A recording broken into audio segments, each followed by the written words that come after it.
The shortest distance between 2 points is a project that I started in 2007, looking for what remains of the Trans-Arabian Pipeline Company, which was a company that was established at the end of World War II to kind of build and operate the world's longest pipeline that would connect Saudi Arabia to the Mediterranean.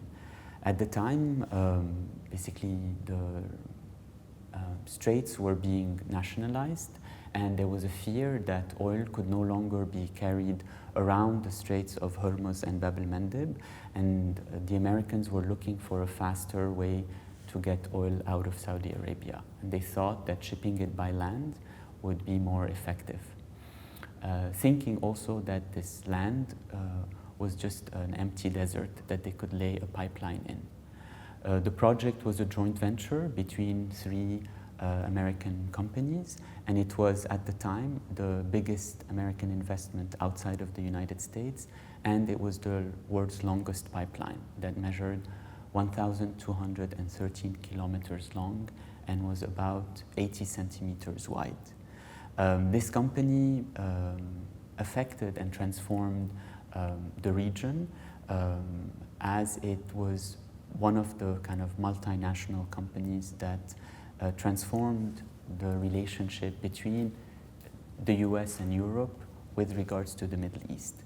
For me, what was also interesting is that the pipeline itself was the only physical object that crosses the border of Saudi, Jordan, Syria, the Golan, and Lebanon in an area that's very conscious of its demarcated lines.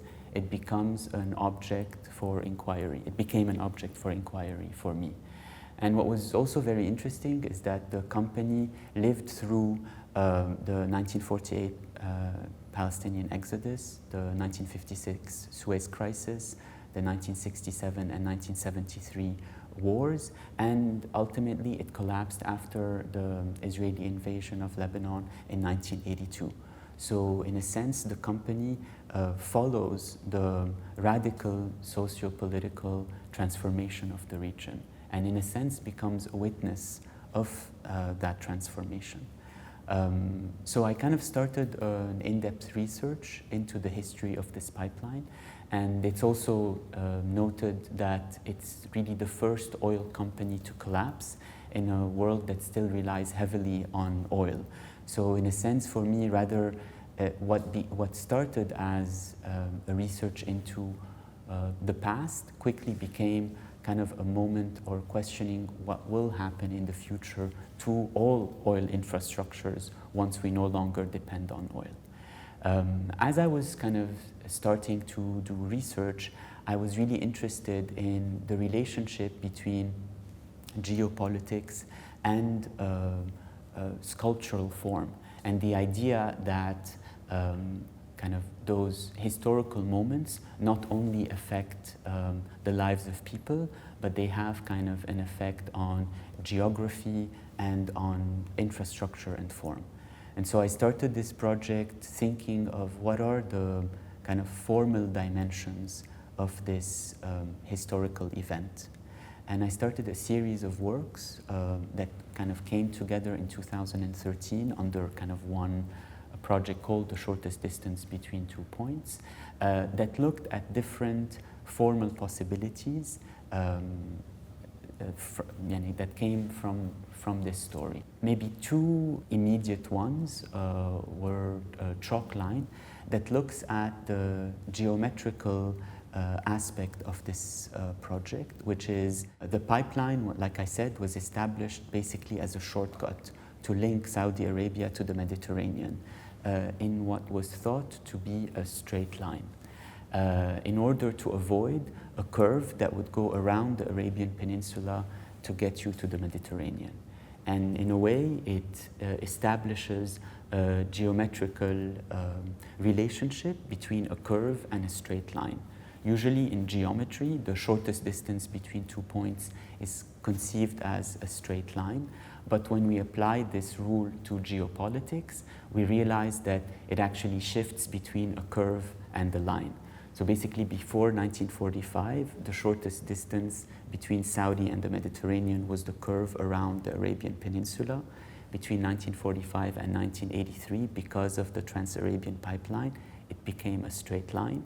And then after 1983, we went back to exporting oil around the Arabian Peninsula. So today, a tanker full of oil has to go around the peninsula to get to the Mediterranean.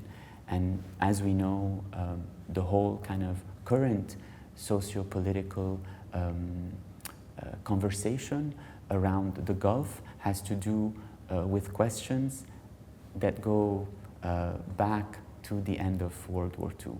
So in a sense, Tapline is still very much kind of a question to be dealt with. And so chalk line basically represents these two lines in the form of two tools that are usually used by carpenters in order to draw lines that are very long. And it's basically two boxes full of chalk with a thread that can be then kind of tightened in order to make a drawing. And for me, it was really interesting to think, like I said, of the formal possibility of this geopolitical moment and how drawing is in and of itself a political gesture. Another aspect of this project, or another work of this project, is called Steel Rings, and is actually a replica of the actual pipeline, a 1-to-1 scale, in 10-centimeter sections. So the idea is that it's a sculpture that's in 1,213 sections, one section for every kilometer, that have the kind of same diameter and same thickness as the original pipeline. They're usually produced, so it's a project that's still ongoing, this piece. It's a sculpture that will take me, I don't know how much time to produce in its entirety. And the idea is that each one of those rings is engraved with the longitude, the latitude, and the elevation along the course of the Trans-Arabian pipeline. And this has to do with the fact that the company kind of operated in different countries with people speaking different languages. And so the only common language was basically arithmetics, numbers, which was a very, maybe for me, it was also part of the failure of the project, is its inability to kind of think of itself on actual ground. And by using these kind of abstracted language of numbers, they were able to kind of, it's as if not deal with the land in which they were kind of being implemented. Whenever I'm invited to kind of show parts of it, I produce more sections, like slices of it, and then to ultimately one day have reproduced the entire pipeline. The project has been shown in kind of different contexts, in galleries, in museums, but also outside. And I feel like in each context, it responds, because it kind of comes across as a very minimal sculpture, it kind of transforms based on the context in which it's seen. So when it's shown, let's say, in a gallery in Beirut, maybe the story of Tapline comes across more, but when it's shown on, let's say, the High Line in New York, it's more the aspect of it being an industrial ruin comes out more. For the Saradar collection, that have 5 sections of steel rings, the decision basically to produce specific pieces of this sculpture that match the borders between Saudi, Jordan, Syria, the Golan, and Lebanon. So in a way, Saradar would be the only institution that holds the border crossings, which is in a way at the center of this project, this idea of thinking of an object that is able to cross these borders in a moment where we only look at the region through its borders.